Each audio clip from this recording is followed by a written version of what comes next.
De pequeño me decías que el deporte saca lo mejor de nosotros. Que era una buena escuela de la vida. De pequeño me decías que lo único que te importaba era que me esforzara y que me divirtiera. Me dijiste que la educación es un valor que no puedo canjear por una victoria. De pequeño me ayudabas cuando caía y sonreías cuando me equivocaba.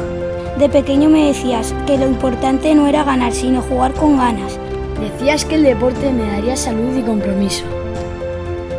No sé qué ha cambiado. ¿Qué miedos son estos que antes no tenía? ¿Por qué ahora no puedo fallar? ¿Por qué ahora solo vale ganar?